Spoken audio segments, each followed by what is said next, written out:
কোরআন বাধা দিয়েছে ঝিনাইদহ হরিণাকুণ্ডুতে, এমনকি সারা বাংলাদেশে আলেমদের মাইক কেড়ে নিয়েছে। এরা মারা গেলে যেন জানাজাও না হয়, কবরও দেওয়া না হয়।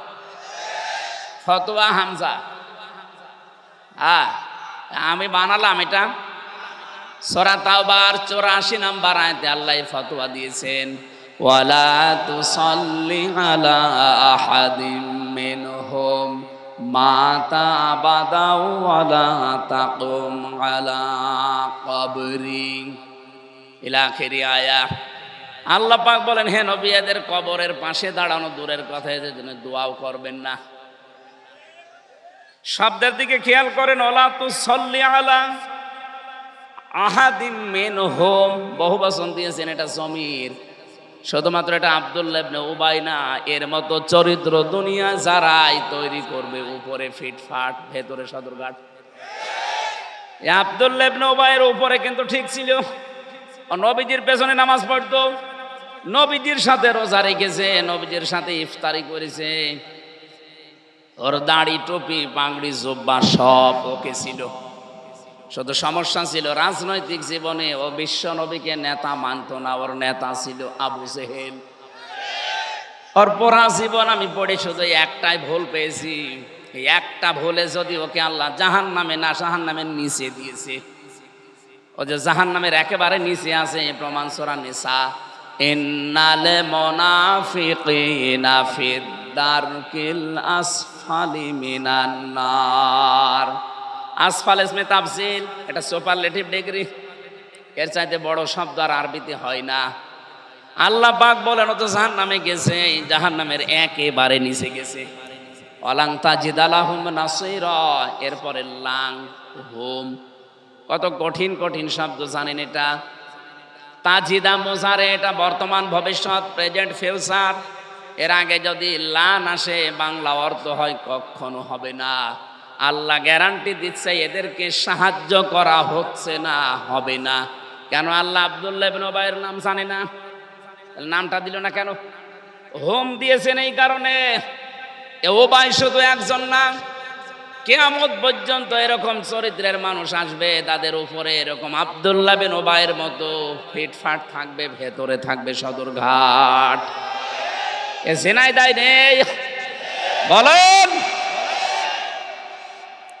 আপনাকে আমি সতর্ক করছি, এরপরও যদি উল্টা বসেন আপনারও স্থান হবে উবাইয়ের মতো। আপনি খালি মরিয়েই যাবেন, শুধু জানা যায় নাম কাওয়াজতে হবে, কবরে দেওয়া হবে, কিন্তু জাহান্নামের আগুন থেকে বাঁচতে পারবেন না। এই লোকটা বেঁচেছে জাহান্নাম থেকে, এই কথা বলে না কেন? ওকে আল্লাহ শুধু জাহান্নামে দেয়নি। কোরআনে কারীম সূরা নিসা 5 নম্বর পারা 19 নম্বর পৃষ্ঠা 15 নম্বর লাইনে 138 নম্বর আয়াতের শেষের দিকে আছে, আল্লাহ পাক বলেন, ইন্নাল্লাহা জামিউল মুনাফিকিনা ওয়াল কাফিরিনা ফি জাহান্নামা জামিআ। অবশ্যই আমি জাহান্নামে একত্রিত করব মুনাফিক এবং কাফেরদের। ঝিনাইদহবাসী আল্লাহ আগে নাম দিয়েছেন মুনাফিক না কাফের? মুনাফিক। বলেন বলেন, ইন্নাল্লাহা জামিউল মুনাফিকিনা, অবশ্যই আমি আল্লাহ একত্রিত করব ফি জাহান্নামা, জাহান্নামের মধ্যে। আগে মুনাফিক, এরপরে কাফের। তার মানে মুনাফিক একেবারে নিচে, এরপরে কাফেররা থাকবে। বলেন তো, আবু জেহেল কাফের না মুনাফিক? আরো জোরে বলেন, আরো জোরে বলেন। কি বুঝলেন এখান থেকে? আয়াতটার তাফসীর পড়ার পরে আমি আশ্চর্য হয়েছি, আল্লাহ মুনাফিকের উপরে এত রাগ যে ওদেরকে আরো নিচে দেবে। আবু জেহেল আবু লাহাব তো আল্লাহ এত নিচে দেবে না। এবার আসেন, যে মুনাফিক এটা তৈরি হয় কোন ইহুদির ভেতরে আপনি মুনাফিক পাবেন না, খ্রিস্টানের ভেতরে মুনাফিক পাবেন না, বৌদ্ধদের ভেতরে, মুশরিকদের ভেতরে, হিন্দুদের ভেতরে মুনাফিক তৈরি হয় না। মুনাফিক তৈরি হয় শুধুমাত্র মুসলমানদের ভেতরে। যেহেতু এই দেশে 96% মুসলমান, সুতরাং মুনাফিক থাকার সম্ভাবনা, বলেন বলেন। এখন এটা কে, যেহেতু আমরা মানুষের অন্তর খুলে দেখতে পারি না, এই জন্য তো বলা যাচ্ছে না। কিছু সিমটাম আছে, যারা কথা বললেই মিথ্যা কথা বলে, ইদা হাদ্দাসা কাযাবা, কথা বললে যারা মিথ্যা বলে বুঝবেন এর ভেতরে মুনাফিকের জার্ম আছে। আর বাংলাদেশে এটা বেশি। আমি সিঙ্গাপুর, মালয়েশিয়া, থাইল্যান্ড সহ কয়েকটা দেশ ঘুরলাম কয়েকদিন আগে, কই সেখানে তো মিথ্যা পাইনি। হ্যাঁ, তারা আল্লাহ বিশ্বাস করে না, কিন্তু মিথ্যা কথা কম বলে। আমরা আল্লাহতে বিশ্বাস করার পরও সব চাইতে বেশি মিথ্যা কথা বলি। এই যে এখনো মিথ্যা কথা ছড়িয়ে যাচ্ছেন যে আমি নির্বাচিত ছিলাম, এটা মিথ্যা কথা না? কথা বলে না কেন? এই জন্য 8 সাল থেকে 24 সাল পর্যন্ত যারা সংসদ নির্বাচন করেছে, যারা উপজেলা নির্বাচন করেছে, যারা মেয়র নির্বাচন করেছে, যারা ইউনিয়নের চেয়ারম্যান মেম্বার, কেউ যেন কোনো জায়গায় না লিখে যে সাবেক এমপি। এটা মিথ্যা কথা। আমরা সাবেক এমপি মানি না। কিসের সাবেক এমপি? আপনি কি আমার ভোট নিয়েছেন? কথা বলছেন এখন। সুতরাং কেউ যেন না লেখে এটা কোনো পোস্টারে, পেপারে। সাবেক এমপি না, আপনি আমার মতো সাধারণ মানুষ। আমার মতো মানুষও না, আপনি চোর। কথা বলে না কেন? কি চোর? আরো জোরে। এটা সারা দেশে, সারা পৃথিবীতে ছড়াবেন। ও হাসি বসে বসে মিথ্যা কথা বলবে আর ছেড়ে যাবো, মানে ও যেন মিথ্যাবাদী হিসাবে তামাম দুনিয়ায় প্রচার হয়ে যায়। কারণ শুধু দুনিয়া না, যখন কেউ মিথ্যা কথা বলতে থাকে আল্লাহ পাক ফেরেশতাকে আদেশ দিয়ে দেয় এর নাম মিথ্যাবাদী বলে তামাম আসমানে প্রচার করে দাও। সুতরাং হাজি 2 বোন মিলে যে মিথ্যা ছড়াচ্ছে, সারা আসমানের ভেতরে ফেরেশতারা জানে যে এরা হাজি হলেও মিথ্যাবাদী। তামাম দুনিয়ার সবার ভেতরে প্রচার হয়ে যাবে যে 2 বোন কি। আর জোরে বলেন। মিথ্যাবাদী যারা, তাদের অনুসারী যারা, তারাও মিথ্যাবাদী।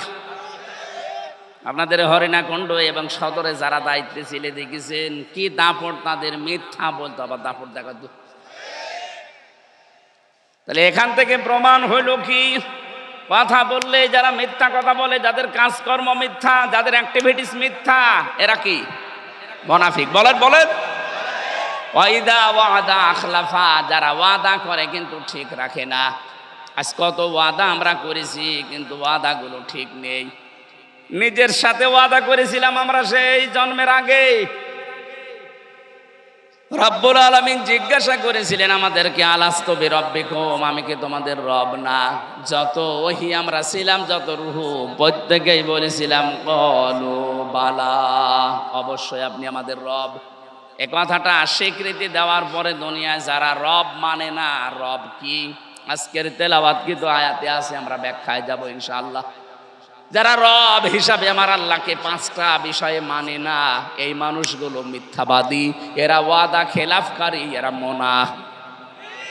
মোনা। একেবারে শুরু হয়েছে সেই রূহের জগৎ থেকে।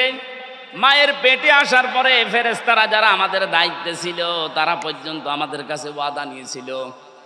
ওখান থেকে শুরু করে দুনিয়ায় আসলাম, আসার পরে আমাদের কানে কিন্তু অন্য ধর্মের মতন একটা ওয়াদা দেওয়া হয়েছিল, আল্লাহু আকবার।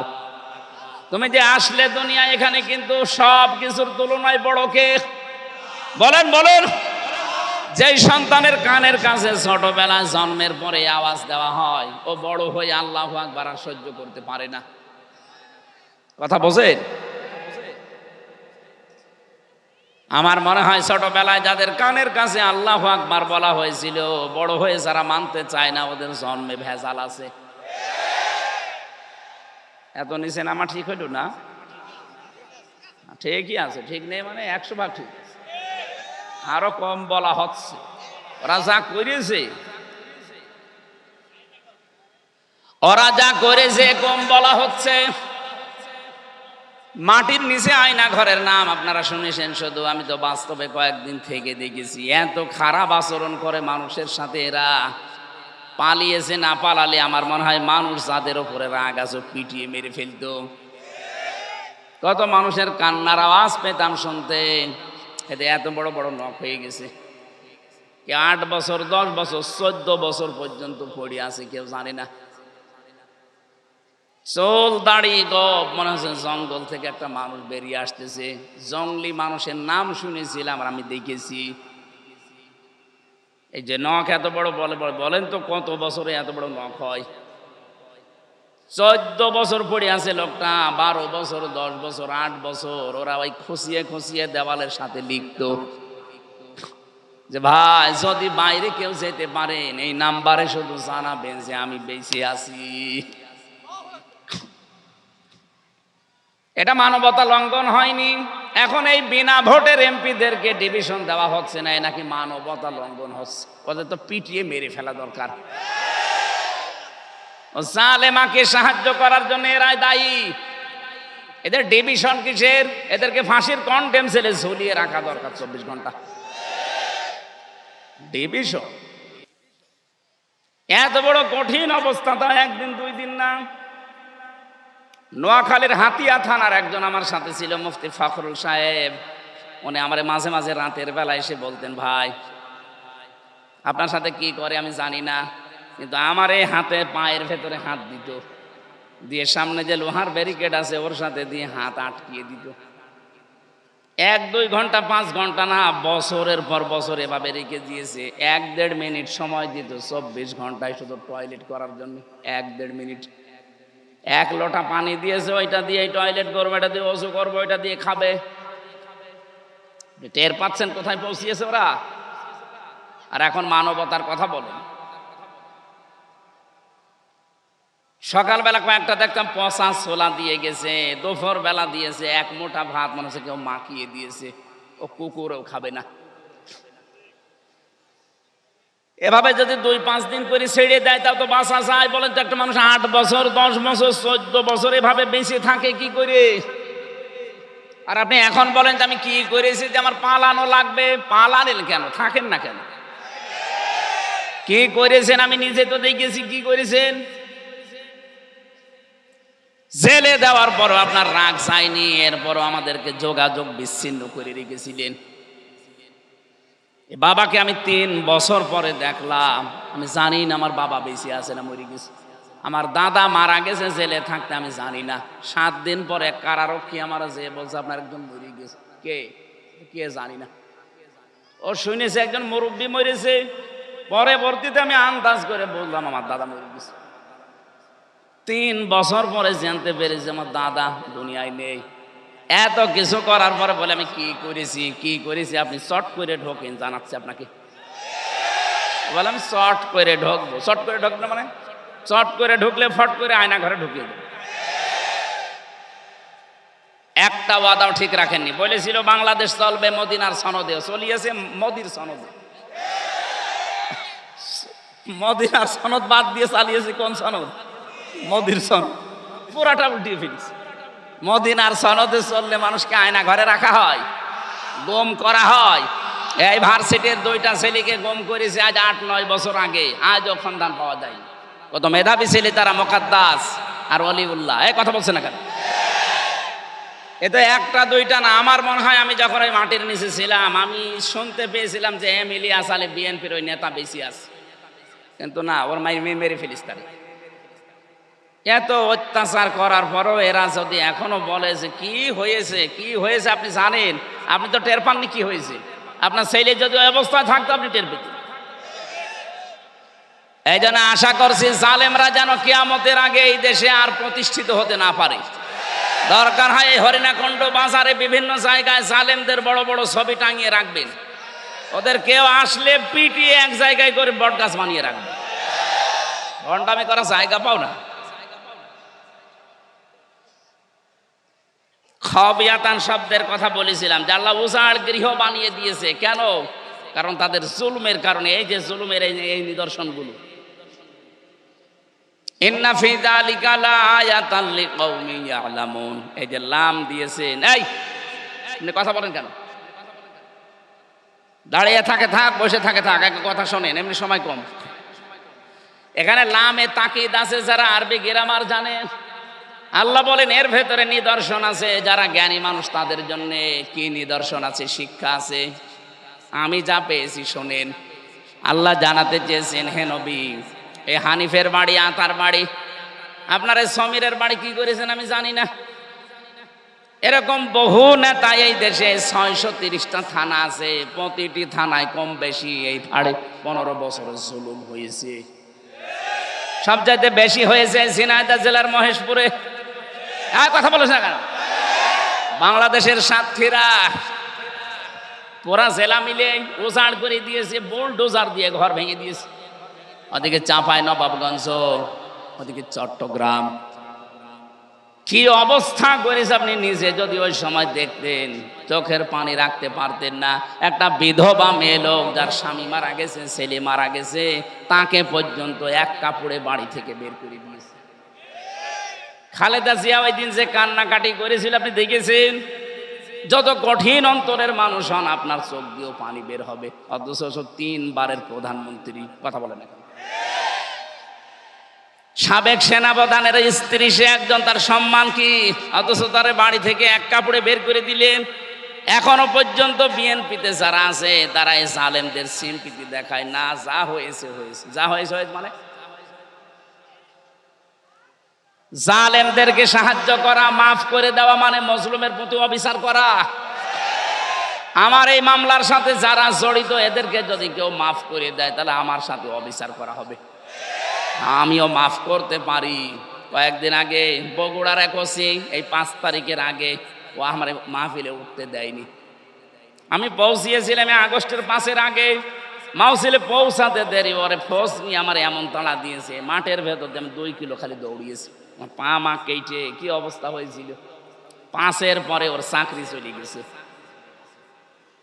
ওর বিভাগীয় মামলা হয়েছে। আমি এক জায়গায় বলেছিলাম ওরা আমি খুঁজতেছি, যদি পাই ওরা আমি ন্যাংটা করে ছাড়বো। ও শয়তানের কানে কিভাবে যেন গেছে। সেই দিন সিরাজগঞ্জ রোডে এক হোটেলে খবর পেয়েছে যে এখানে আছে।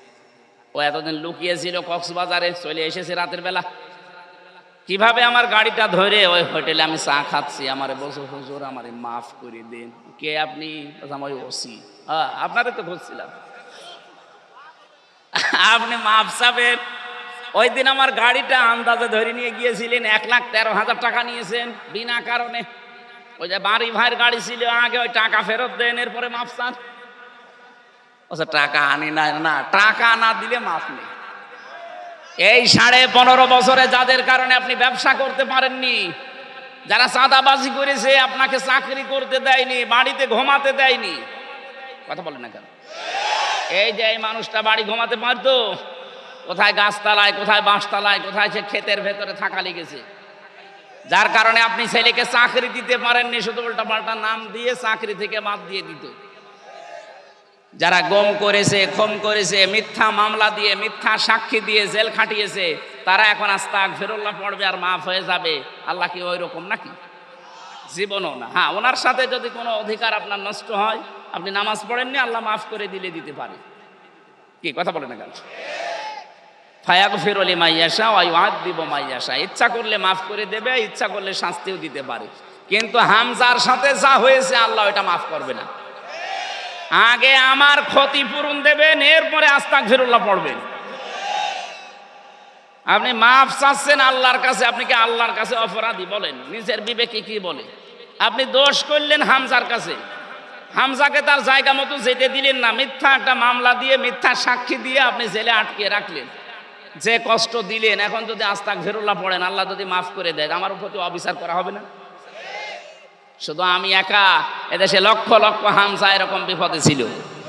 সুতরাং যারা মাফ চাইতে চান, হ্যাঁ আমি আপনাদের মাফ করে দিয়েছি। আমার বাবার কাছ থেকে যে টাকা নিয়েছিলেন, আমার ধরার পরেই বলেছিল 10 লাখ টাকা দেন, নয়তো 50টা মামলা দেব। তো গ্রাম্য মানুষ সহজ সরল ভয় দেখিয়েছে, সঙ্গে সঙ্গে 8 লাখ দিয়ে দিয়েছে। আর ধাপে ধাপে তো টাকা নিতেই আছে। আমি আকিস গ্রুপে চাকরি করতাম, সেখান থেকে 35 লাখ টাকা নিয়েছে শয়তান। বলেছে নাই তা আপনাদেরও জড়িয়ে দেব। তারা তো সেরকম কোম্পানির লোকও, ভয়তে তারাও দিয়ে দিয়েছে। 35 লাখ চেয়েছিল, আমি শুনলাম 22 লাখ। সেদিন আমার সাথে মালিকের কথা হলো, বলছে আমার কাছে 22 লাখ টাকা নিয়েছে। ওই টাকা এখনো মাঝে মাঝে আমারে বলে যে স্যার টাকা কি ফেরত দেওয়া লাগবে? ফেরত দেওয়া লাগবে না? টাকা কি তোর বাবার টাকা? আগে টাকা ফেরত দেয়, এরপরে মাপসা। এই 15.5 বছরে যে যার কাছে অপরাধ করেছেন তার কাছে আগে স্বীকার করবেন যে, আর ওর ক্ষতিপূরণ হলে ক্ষতিপূরণ দিয়ে বলবেন যে ভাই মাফ করে দিন। এই কথা বলছেন না কেন? তাছাড়া আপনার কোনো আস্তাগফিরুল্লাহ মাফ আমি ওসিকে সেদিন বলেছি আমি টাকা ফেরত দেন, আগে টাকা ফেরত দিয়ে যাবেন, এরপরে বলবেন হুজুর মাফ করে দিন। আমি মাফ করে দিলাম, কিন্তু টাকা চাই, টাকা ছাড়া মাফ নেই। আমার ওপর শারীরিক যে নির্যাতনগুলো হয়েছিল, আমার পা কেটে গিয়েছিল, আমি দৌড় দিয়েছিলাম, এগুলোর জন্য আমি মাফ করে দিয়েছি। কিন্তু টাকা না দিলে কোনো মাফ হবে না। মিথ্যা মামলা দিয়ে, মিথ্যা সাক্ষী দিয়ে দিয়ে আপনি বিনা কারণে মিথ্যা সাক্ষী দিতে গেলেন, মানে অনেককে বাধ্য করতো মিথ্যা সাক্ষী দিতে। সাক্ষী দেয় মানুষ দেখে, শাহেদ মানে সাক্ষী। শাহেদ মানে কি বলেন বলেন? শাহেদ হয় কখন? মানুষ যখন এই চোখ দিয়ে দেখে। কথা বলে না কেন? 15.5 বছরে যত মামলা ছিল, সাক্ষী যারা দিয়েছে অধিকাংশগুলো দেখা সাক্ষী না, শোনা সাক্ষী।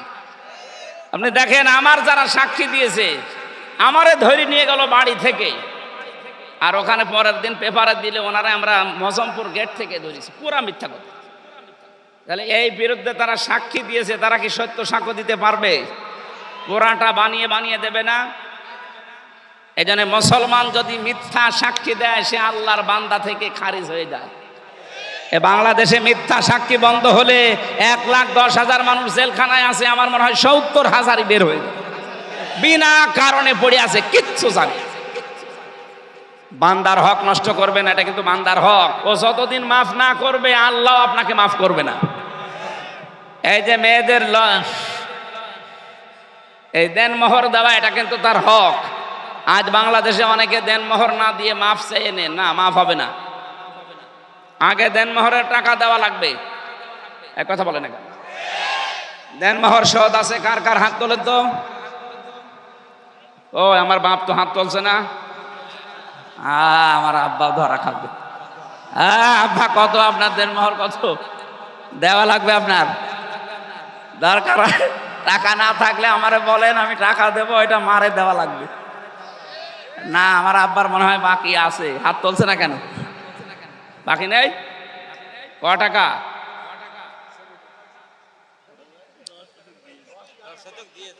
ঠিক আছে, তাহলে আমি জানতাম না 5,000 টাকা দেনমোহর হয়। যারাই যা করেছেন সে যতটুকুই হোক দেওয়া লাগবে, দেওয়া লাগবে। হোসাইন পেছনে না, ও বিয়ে করার সময় মনে হয় সরাসরি দিয়ে দিয়েছিল। ও অল্প করেছে মনে হয় 2,000, 1 লাখ।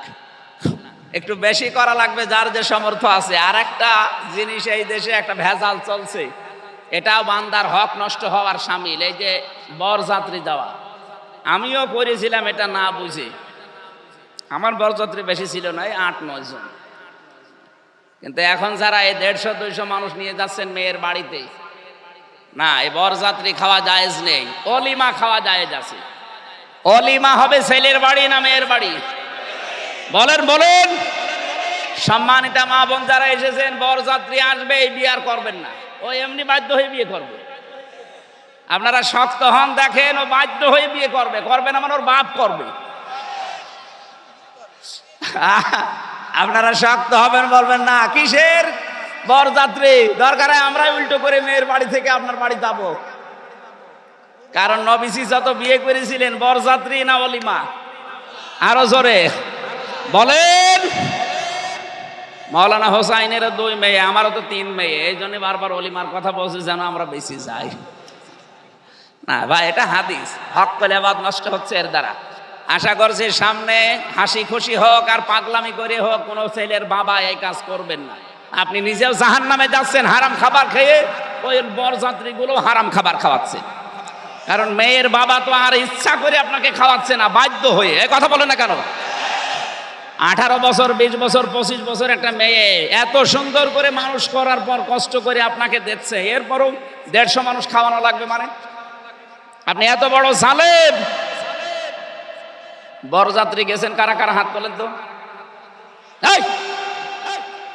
ফকির, আমরা আর বরযাত্রীর সামনে যাব না। যে বিয়েই হোক যাব অলিমায়। কিসে যাব? হক্কুল ইবাদের ভেতরে সূরা নিসার 36 নম্বর আয়াত, 35 নম্বর আয়াত না 36 নম্বর আয়াতে হক্কুল ইবাদের এখানে সিরিয়াল করা আছে। আপনার প্রতিবেশীরও হক আছে। আজ হাজারো মানুষ নামাজ পড়ে, রোজা করে, কিন্তু প্রতিবেশীর সাথে আচরণ খারাপ করে, তার হক আদায় করে না। এই লোকটা কিয়ামতে ধরা খাবে। নবীজি বলেন আমাকে জিবরাইল এত বেশি প্রতিবেশী সম্পর্কে কথা বলছিল, মনে হচ্ছে আমার জমি জায়গার ভাগ প্রতিবেশীকে দেওয়া লাগবে। অথচ অনেক মেয়ে আছে, অনেক পুরুষ আছে, প্রতিবেশীর সাথে ঝগড়া করে কথা বন্ধ করে দেয়। কথা বলে না কেন? আপনি ছাড় দেবেন প্রতিবেশীকে, দুনিয়ায় যদি কিছু নাও পান, কিয়ামতের ময়দানে প্রতিবেশীর এই ছাড়ের কারণে আল্লাহ পাক আপনাকে মাফ করে দেবেন। যারা জমি জায়গা ফাঁকি দেন, হক হক, এই যে জমির শরিক ফাঁকি দেওয়া, দুইটা ক্ষতি হবে আপনার। আমার বংশে আমি অনেককে পেয়েছি যারা শরিক ফাঁকি দিয়েছে, তাদের দুইটা ক্ষতি হয়ে গেছে। এক নম্বরে তাদের চেহারা নষ্ট হয়ে যাবে, দুই নম্বরে মরণের সময় তারা ঈমান পাবে না, বেঈমান হয়ে মারা যাবে। বোনের জমি ফাঁকি দিয়ে বসে আছেন, ভাইয়ের জমি ফাঁকি দিয়ে বসে আছেন, হজে যাবে, হজে যাওয়ার আগে ছেলের নামে ভালো ভালো জমি জায়গাগুলো সব লিখে দেয়, আর মেয়ের মাথায় হাত দিয়ে বলে মা তোর জন্য দোয়া করে দিলাম। এটা একটা নির্ভেজাল শয়তান। এক কথা বলে না কেন? এইটা না, এইরকম যারা আছে শরিক ফাঁকি দেওয়া যাবে। আরে ভাই, আল্লাহর সাথে যে একটা আছে, নামাজ পড়েন না, রোজা রাখেন না, হজ করেন না, আল্লাহ ইচ্ছা করলে মাফ করে দিতে পারে। তো হক কলে বাদ এটা জীবনও মাফ হবে না যতক্ষণ ওই লোকটা মাফ না করবে। বলেন, আগে মেয়ের জমি ফেরত দেন, এরপরে বলেন তোর জন্য দোয়া করলাম। কথা বলে না কেন? সম্মানিত মা বোনেরা, স্বামীর হক আছে আপনার প্রতি, স্ত্রীর প্রতি আছে স্বামীর হক, স্বামীর প্রতি আছে স্ত্রীর হক। বিশ্বনবী জানিয়েছেন ওই স্বামী আল্লাহর কাছে উত্তম স্বামী যে স্বামী তার স্ত্রীর কাছে উত্তম। আজ হাজারো পুরুষ মানুষ বাইরে অনেককে আমরা ভালো বলে দেখি, কিন্তু স্ত্রীর কাছে সে ভালো না। না, আমরা এমন চরিত্র নিজে আজকে থেকে অর্জন করার চেষ্টা করব, বাইরে যেমন আমাদের ভেতরেও যেমন ওই রকম হয়। কথা বলেন ঠিক কিনা? এটা তিরমিজি শরীফের হাদিস। নবীজি বলেন ইদা নাযারা ইলাইহা সাররাতুহু, স্বামী যখন বাইরে থেকে আসবে, মেয়েদের অভ্যাস, মেয়েদের আচরণ হবে স্বামীকে আনন্দ দেওয়া, হাসি মুখে কথা বলা, অভ্যর্থনা জানানো, সালাম দেওয়া। পরিবারে এখন সালাম তো উঠে গেছে, সালামের পরিবর্তে মুখ বন্ধ করে এমন অবস্থায় থাকে মনে হয় শয়তান ওকে চেপে ধরেছে। কোন মানুষ যদি পরিবারে ঢুকে সালাম দান করে, সারাদিন 24 ঘন্টায় যদি 25 বার সালাম দিতে পারে, ওই দিন মারা গেলেও শাহাদতের মরণ পাবে। এই ছোট আমলটা জারি করেন আজকে থেকে। আমি সহ যারা এসেছি, পরিবারস্থ লোক হোক, বাইরের লোক হোক, ছেলে হোক, মেয়ে হোক, বেটার বউ হোক, সালাম কি দেওয়া লাগবে? আরো জোরে বলেন। এই জন্য স্বামী আসলে আগে সালাম দেবেন। 2 নম্বর ওয়াইদা গাবা আনহা হাফিজাতুহু, স্বামী যখন বাইরে যাবে নিজেকে হেফাজত করে রাখবেন। স্বামী বাইরে গেলে অনেকে দেবরের সাথে লাইন করে, জেনায় দায় নেই। এটা মোবাইলে কথা বলে মেয়েরা, কি আওয়াজে কথা বলবে, এই আওয়াজ পর্যন্ত আল্লাহ কোরআনে দিয়েছেন। সূরা আহজাব 22 নম্বর পারা 1 নম্বর পৃষ্ঠা 3 নম্বর লাইনের 32 নম্বর আয়াতের তাফসীর পড়ে নেবেন। মেয়েরা যারা এসেছেন, সূরা আহজাব 32 নম্বর আয়াত, তাফসিরে খাজেন, তাফসিরে ইবনে কাসির কিনে দেখবেন, বাংলায় লেখা আছে। আপনি মোবাইলে, ফোনে, ফ্যাক্সে কিভাবে আওয়াজ দিয়ে কথা বলবেন, এই আওয়াজ পর্যন্ত আল্লাহ কোরআনে দিয়ে দিয়েছেন। জোরে বলেন সুবহানাল্লাহ। 14 জন পুরুষের সাথে আপনি কথা বলতে পারবেন ফ্রি মাইন্ডে। কয়জন? বলেন বলেন। 1 নাম্বার আপনার বাবা, 2 নাম্বার আপনার আপন ভাই, ওই খালা তো ভাই, মামা তো ভাই না। 3 নম্বরে আপনার ছেলে, 4 নম্বরে আপনার মেয়ের যে জামাই আছে, মেয়ের জামাই। মেয়ের জামাই কি বলে? না না, মেয়ের স্বামী। এই শাশুড়ির কি হয়? জামাই হয়।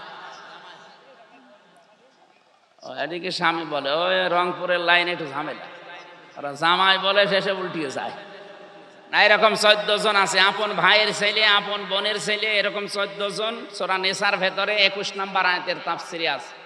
এই 14 জন পুরুষের সাথে আপনি খোলামেলা দেখা করতে পারবেন। খোলামেলা মানে কি? শুধু মুখমণ্ডল, হাতের কবজি আর পায়ের পাতা বাদ দিয়ে আবার পুরা শরীর ঢেকে রাখা লাগবে। এই জন্য মেয়েরা যারা এসেছেন এখানে, ইসলামী মাইন্ডের যারা আছেন, শাড়ি পরা বাদ দিয়ে দেবেন। শাড়ি পরলে পর্দা আদায় হয় না। আপনি সালোয়ার কামিজ বানাবেন। কি কথা বলছে না কেন? আর এই যে হেজাব আছে মাথার, পুরা মাথা দিয়ে, বুক দিয়ে, পিঠ দিয়ে ঢেকে যায় একটু বড়, এটা দিয়ে নামাজও হবে, পর্দার মতো ফরজ বিধানও আদায় হয়ে যাবে। হঠাৎ করে কারো সামনে পড়লে আপনার যেন পর্দা লঙ্ঘন না হয়, এই জন্য আজকে থেকে শাড়ি মাইনাস, শাড়ি ডিলিট করে দেবেন, এখন থেকে সালোয়ার কামিজ বানাবেন, ঠিক আছে? আমি মদিনার মিউজিয়ামে গিয়েছিলাম, হযরতে ফাতেমাতুজ জোহরার পোশাক ওখানে একটা আছে, ওনার কি জানি না, কিন্তু ওইটা এখন দেখায়। এই যে এত পর্যন্ত হাত, এখন পা পর্যন্ত লম্বা, আপনার ভেতরে ব্লাউজ থাকবে, নিচে ছায়া থাকবে, পায়জামা থাকবে। আশা করছি এই বিষয়গুলো সামনে থেকে, মেয়েদের এটা ইবাদত। এটা কি বলেন তো? আমরা মনে করি শুধু নামাজ পড়া, রোজা রাখা আর বোরকা পরা ইবাদত না, এইটাও ইবাদত। স্বামী বাইরে গেলে নিজেকে হেফাজতে রাখবেন, স্বামীর সম্পদ, স্বামীর সন্তান। স্বামীকে না বলে আপনি ফকিরকে দানও করতে পারবেন না। আর আপনি স্বামীকে না বলে চুরি করে দোলা ভাইকে দিয়ে দিচ্ছেন, বলেন সুবহানাল্লাহ। 3 নম্বরে আলা দীনি যাওজাতিহা, স্বামী যদি বাইরে থাকে, দ্বীনের কাজে, ইসলামের কাজে, মানবতার কাজে তাকে সাহায্য করবেন, উদ্বুদ্ধ করবেন, সময় দেবেন, ছাড় দেবেন। এক কথা বলেন না কেন? আপনার স্বামী বাইরে মানুষের জন্য কাজ করে বেড়ায়, দ্বীনের প্রচার করে, দ্বীন প্রচারের জন্য কাজ করে, আপনি শুধু বাড়িতে বসে তাকে একটু ছাড় দেন, বাড়ি বসে বসে আপনি ওই কাজের ছাপ পেয়ে যাবেন। এই জন্য সুস্থ অবস্থায় যদি আমরা ইবাদত বন্দেগী গুলো করি, অসুস্থ হয়ে গেলে ওই ইবাদতের সওয়াব আল্লাহ জারি করে রাখবে, বন্ধ করবে না। জোরে বলেন আল্লাহু আকবার। 4 নম্বরে, স্বামী যদি আপনাকে কোনো জায়েজ কাজের হুকুম করে, জীবন থাকতে আপনাকে মানা লাগবে। আল্লাহ আপনাকে তৌফিক দিন, বলেন আমিন। কি এটা কি? ঠিক আছে, এটা এখানে লিখেছেন আপনারা, সম্মানিত মেহমান সালামবাদ। মহিলারা ইসলামী আন্দোলন করতে পারবে কিনা? কি পারবে না মানে ফরজ, নারী পুরুষ প্রত্যেকের জন্য দিন কায়েমের চেষ্টা করা ফরজ, কিন্তু ক্ষেত্র হবে আলাদা। মেয়েদের ক্ষেত্র মেয়েদের ভেতরে, পুরুষের ক্ষেত্র পুরুষদের ভেতরে, কথা বুঝতেছেন? কিন্তু দিন কায়েম করা এই জমিনে নামাজের মতো, রোজার মতো, এটা ফরজ। এটা না হলে আপনি নামাজও সঠিকভাবে পড়তে পারবেন না, এটা না হলে রোজাও আপনি ঠিক মতো রাখতে পারবেন না। এই জন্য নারী হোক পুরুষ হোক, স্ব জায়গায় থেকে দিনের কাজ করা ফরজ, ফরজ এবং ফরজ। আমাদের ছাড় দেওয়ার মন মানসিকতা, স্বামী স্ত্রীকে, স্ত্রী স্বামীকে আল্লাহ যেন দান করে দেয়। আর মাঝে মাঝে এই দোয়াটা জারি রাখবেন। সূরা ফুরকানের ৭৪ নম্বর আয়াত, রব্বানা হাব লানা মিন আজওয়াজিনা ওয়া যুররিয়াতিনা কুররাতা আ'য়ুনিন ওয়াজআলনা লিল মুত্তাকিনা ইমামা। বলেন আল্লাহু আকবার। এটা পরীক্ষিত দোয়া। যদি আপনি এই দোয়াটা একাধারে 3 মাস পর্যন্ত পড়তে পারেন প্রতিনিয়ত নামাজের পর, বলা হচ্ছে আল্লাহ তুমি আমাকে একটা নেককার স্ত্রী দাও, সন্তানগুলো এমন ভাবে তৈরি করে দাও যাদের দেখলে আমার চোখ জুড়িয়ে যায়। এটা তো কোরআনের আয়াত, আল্লাহ নিজে আয়াতটা বানিয়েছেন, আমরা যেন আজকে থেকে পারিবারিক জীবনে আয়াতটা পড়ি, বলেন আমিন। এজন্য হক মেয়েদের যে 4টা বললাম, যদি মেয়েরা 4টা হক পরিবারে আদায় করে, জান্নাতের 8টা দরজা আল্লাহ মেয়েদের জন্য খোলা রাখবেন, বলেন সুবহানাল্লাহ। রব সম্পর্কে আলোচনার জন্য আমি বসেছিলাম, আপনারা সময়টা মানে দেরি হয়ে গেছে। আগামীতে এই জোড়াদা স্কুলে, হাই স্কুল জোড়াদা, এবং এর পাশের গ্রাম কি যেন রামদিয়া না, ওই যে ডাক্তার নজরুল সাহেব নিয়েছে কাজীপুর, ওখানে আমি আসবো। সামনে আসলে ওই জায়গায় রাতের বেলা ওখানে কথা বলবো ইনশাল্লাহ।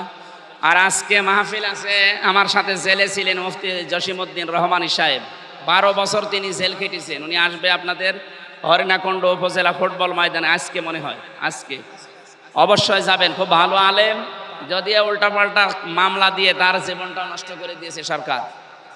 ওখানে যাবেন, কথা শুনবেন মুফতি জসিমউদ্দিন সাহেবের, আমার সালাম পৌঁছাবেন ওখানে।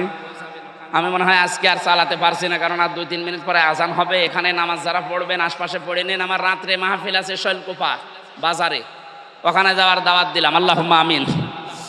লা ইলাহা ইল্লা আনতা সুবহানাকা ইন্নী কুনতু মিনাজ জালিমিন। এই মোনাজাত বসে করেন, যারা মায়েরা এসেছেন, বোনেরা এসেছেন, ভাইরা, বাবারা, একটু মোনাজাতটা বসে করেন। কয়েক মিনিট আমরা মোনাজাত করব, বসেন। আর দিনের বেলা এভাবে আর তাফসির মাহফিল দেবেন না, আমাদের আয়াত শেষ হয় না। আলোচনা গোছানো যায় না। লা হাওলা ওয়ালা কুওয়াতা ইল্লা বিল্লাহিল আলিয়্যিল আযীম। রব্বুল আলামিন বড় আশা নিয়ে কষ্ট স্বীকার করে যারা এসেছিল, আমরা যেভাবে আরম্ভ করেছিলাম ঘন্টার পরে ঘন্টায় কোরআনের কথা শোনা দরকার ছিল, সময় না থাকার কারণে মাগরিবের নামাজ ফরজ, এই জন্য আমরা শেষ করে দিয়েছি। যতটুকুই বললাম, আল্লাহ তুমি আমাদেরকে মেনে চলার তৌফিক দাও। হক বলে বাদ, যেটা হক অধিকার সম্পর্কে আমাদের সচেতন হওয়ার সুযোগ দাও। দুনিয়ার জীবনে যেন প্রত্যেকের হক আমরা আদায় করতে পারি, সেই সুযোগ করে দাও। এ মাহফিলের আয়োজন করেছে, দেখো কত সুন্দর করে সাজিয়েছে। আল্লাহ তাআলা কোরআনের জন্য নাকি যারা টাকা পয়সা খরচ করে, টাকার হিসাব দেওয়া লাগে না। যে যেইভাবে এগিয়েছে এই মাহফিলের জন্য, সৌন্দর্য বর্ধনে, বিউটিফাই করার জন্য, আল্লাহ ওসমানের মতো এদেরকেও তুমি কবুল করে নাও। সম্মানিত সভাপতি, প্রধান অতিথি, বিশেষ অতিথি, এই স্কুলের, হাই স্কুলের হেডমাস্টার সহ যত শিক্ষক শিক্ষিকা, ছাত্র ছাত্রী এখানে আছে, সম্মানিত মা বোনেরা পর্দার আড়ালে বসে আছে, যার মনে যে কামনা বাসনা জায়েজ আশা পূর্ণ করে দাও। আমার শ্রদ্ধাভাজন পিতা রিয়াজউদ্দিন তার বাবাকে হারিয়েছে, মাকে হারিয়েছে, তাদেরকে কবরে মাফ করে দাও। আমার বাবার শরীরটা সুস্থ রাখো, আমার মাকেও শেফায়ে কামেলা আজেলা নসিব করে দাও। যার মাধ্যমে আসলাম, বড় ভাই রকিব, আল্লাহ তার ভাই টুটুল সহ, মকুল ভাই সহ এলাকায় কোরআনের কথা বলার জন্য যারা এ পর্যন্ত আমাকে নিয়ে এসেছে, এই মানুষগুলোর জীবনের অভাব দূর করে দাও। যে বাড়িতে বসেছিলাম ওই বাড়ির উপরে তোমার রহমত নাজিল করো আল্লাহ। আমি সহ যারা অসুস্থ আছি, আমাদেরকে শেফায়ে কামেলা আজেলা নসিব করে দাও। বারাকাল্লাহু লানা ওয়া লাকুম ফিল কোরআনিল আযীম। মরণ আসলেই যেন বলতে পারি লা ইলাহা ইল্লাল্লাহু মুহাম্মাদুর রাসূল।